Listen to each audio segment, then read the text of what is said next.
I thought I'd have a go at making myself an ABS pole shaft driver.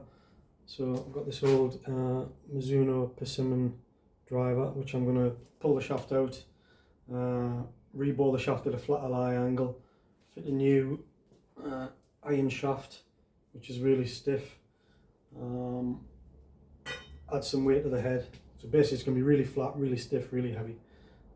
So the first thing to do is obviously to remove the shaft. So we need to remove the back pin that's in here and then get the shaft out. This one's going to be possibly a bit tricky because it's not a bore through shaft. So that's going to present its own problems, but I think I can manage it. Right, so first thing to do is to remove the back pin. Sometimes these are bedded in epoxy, so I'm just going to apply a little bit of heat just to melt the epoxy. I'm just going to heat the tip of a screwdriver.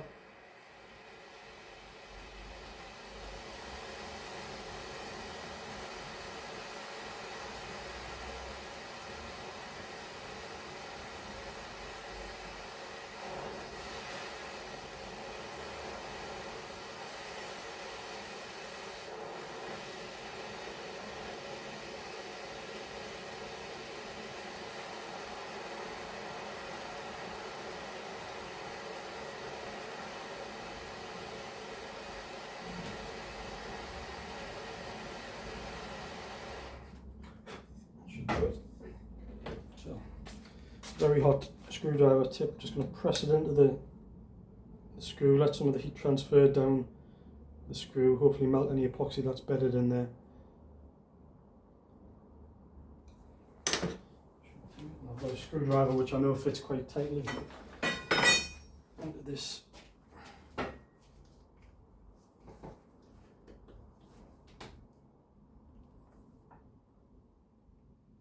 Yeah, it's moving good.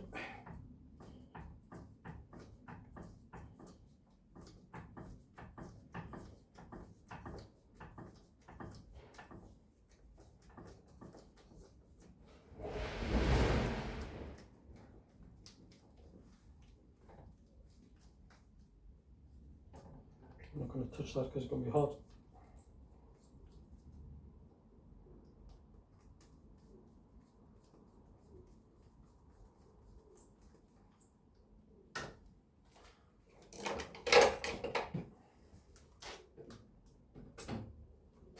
Right, I'm just going to keep that because I might end up reusing that later. Right, so that's the back pin out, nice and easy. Pleased with that. Right, so cut off the whipping and the ferrule that's on here.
Tougher than you think.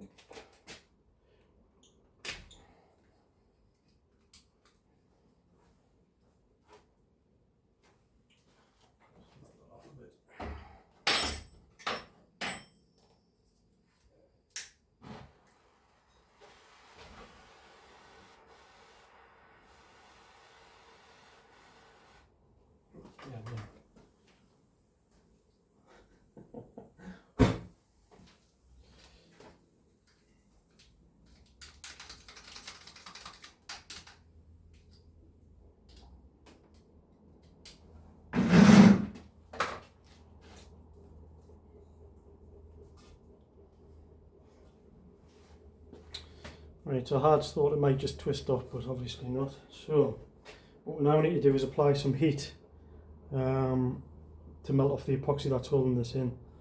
But the problem is you can't just apply heat down the inside of the shaft from the saw plate because it's not a bore through shaft.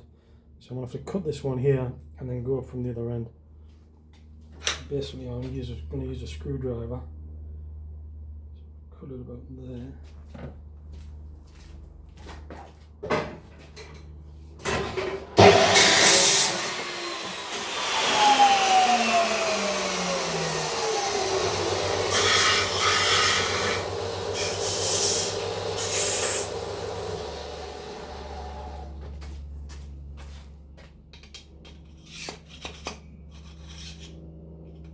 That's quite good.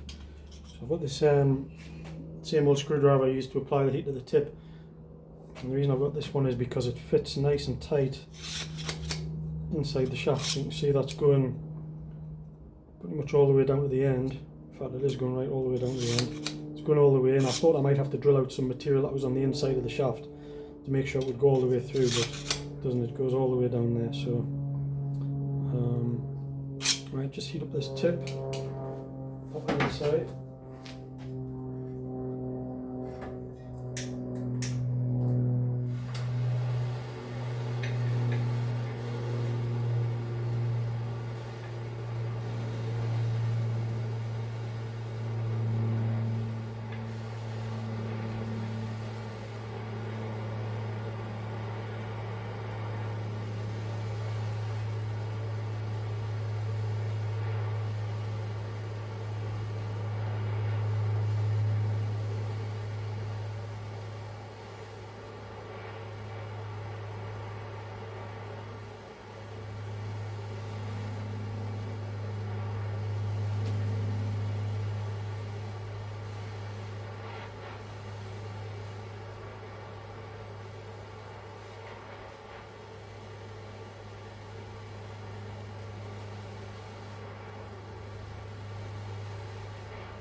Right, so give that a try. So stick that inside into heat, so the heat's going to transfer onto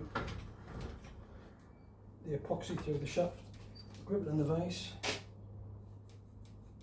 Oh well, that was easy. That was way too easy.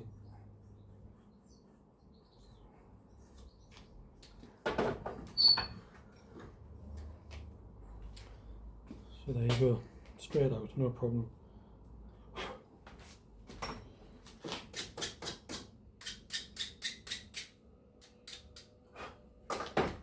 Right.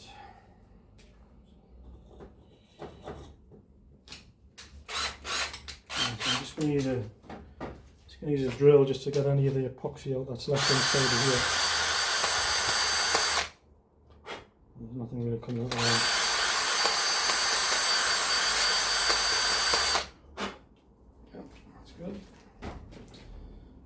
Right, so basically, because I'm going to rebore this at a flatter lie angle, the shaft's going to be coming in obviously from lower down. So what I'm going to do is I'm just going to cut about 3/4 of an inch off the top here, where the whipping would have been, and that means that when I can drill back down at a flatter angle.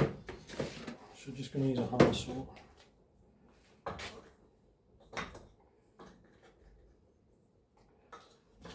This one right.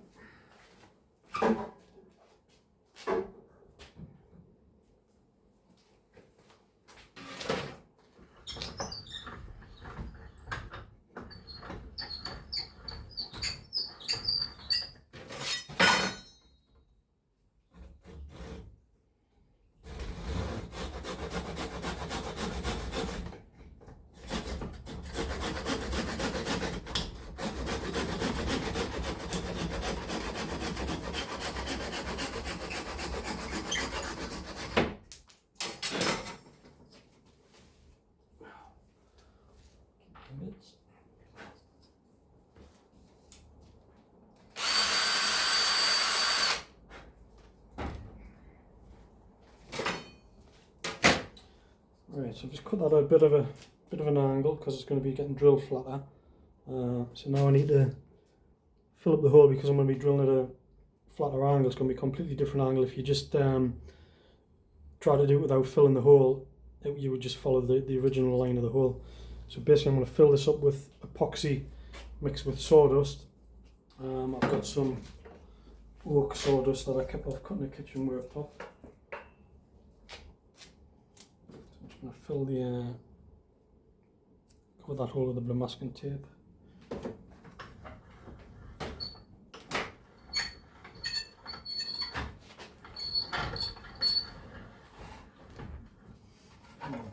Just going to weigh the head just out of interest.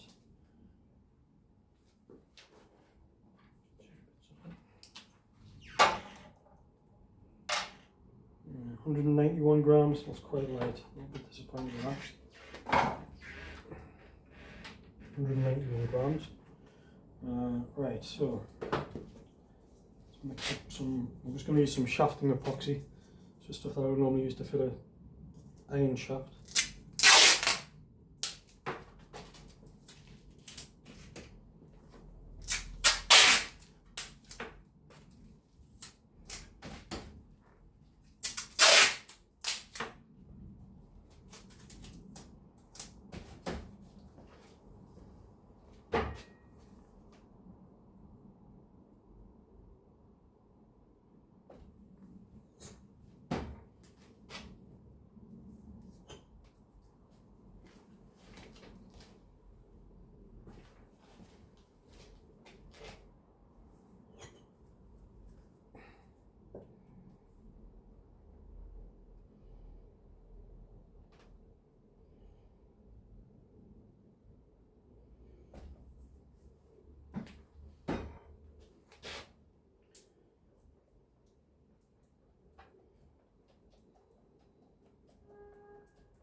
I'll mix this up for about a minute.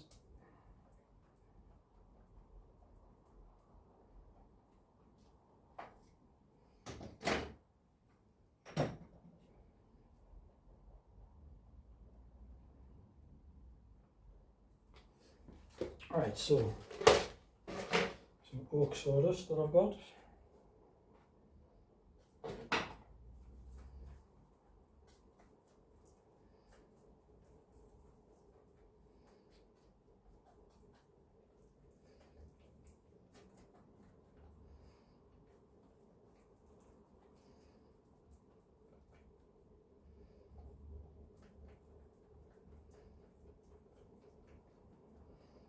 Just like a paste now.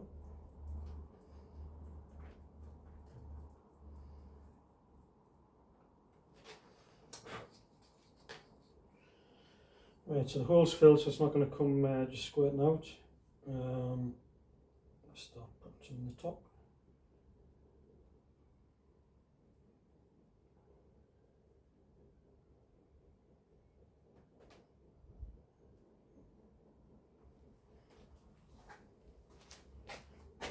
So just putting this in the hole, letting it run down.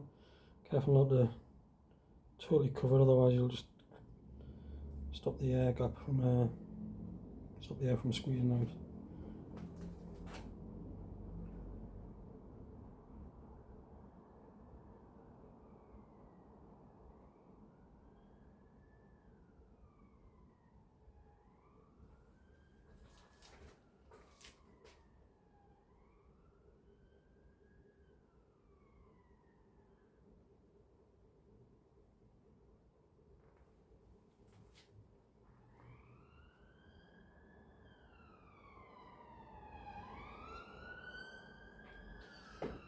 So you get the idea. I'll fill that hole up and then leave it overnight. I'll leave it for a few days for the epoxy to cure, and then we'll rebore the shaft.